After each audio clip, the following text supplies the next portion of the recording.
totuuksia. Tämä on ainutkertaista koko maailmassa. Ensimmäisen hetki tuitti läpi. Ensimmäisenä sisään astuu 35-vuotias komea, mutta toisaalta niin kaunis Petri. Hän on maailman ainut parakas nainen. Hänen parhaan kasvunsa on ennen kuulumatonta. Hän on juuri ajanut parhaansa ennen esitystä. Muun muassa Ikean Patja Vallisto käyttää täytenään juurikin Petriinan poisleikattuja parhajouluja.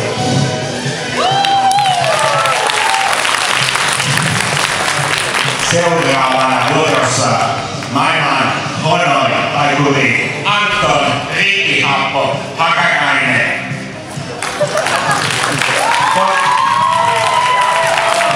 Kotona Antonilla odottaa 10 naisen puolikasta sekä maailman suurin siliterihattu. Hänellä on mukana maailman suurin isoin pupunsa Albert. Albert on maailman surkeimman taikurin ainut aikaansaannos. Hän puhtaatti Hakkaraisen siliterihatusta tarjonnan maailmanmestaruuskilpailussa.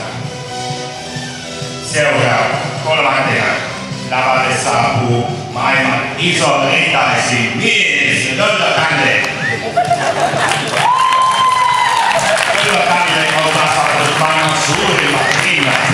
Ja rintojen kasvu keskeytti Kalle loistavasti alkaneen maajoukkuehittäjän uraa. Ainoastaan Löllo Kalle ja maajoukkueen valmentajat tietävät miksi. Mutta joskus elämässä on tilanteita, jolloin mikä ei harmita. Tällöin seuraavalle hahmolle ei kuitenkaan kysytä. Äkki arvaamatta hän saattaa keskelle antiharmistusta kuitenkin saapua, saa esitellä sairaan nopea ketutus.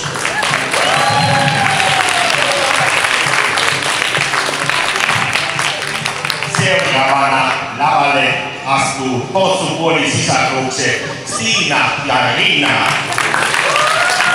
Stina on Hanhetti ja Mistikin salakunnan rakkauden hedelmä ja ainut koko maassa oleva hanhipossu.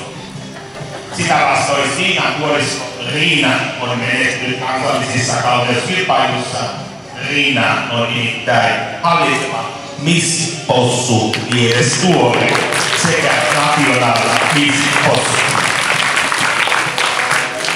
Viimeisimmin, mutta ei vähäisempänä, lavalle tulee vilitetty karhu, jolla on paha polkupyörä fiksaatio. Tämän lisäksi toistaiseksi nimettymäksi jäävä karhu osaa käyttää tietokonetta, mikroaaltounia, hiusten kuivaajaa, tietokonetta sekä matkapuhelimen Android-käyttöjärjestelmä. Hänen tyttöystävänsä on hallitseva Miss Universe. Tässä kaikki tällä kertaa Markku Viitolaisen Sirkus kiittää Magnificent Magdalena.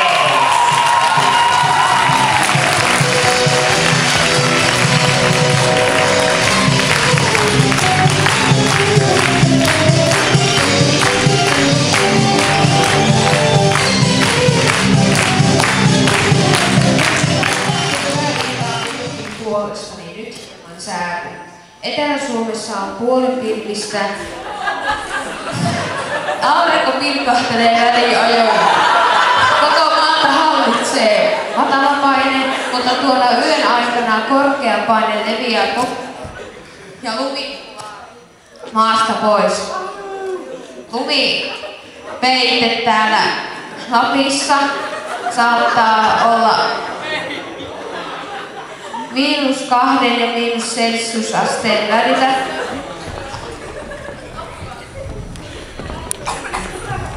Lähetys siirtyykin vahingossa opettajan huoneeseen. Hyvää iltaa.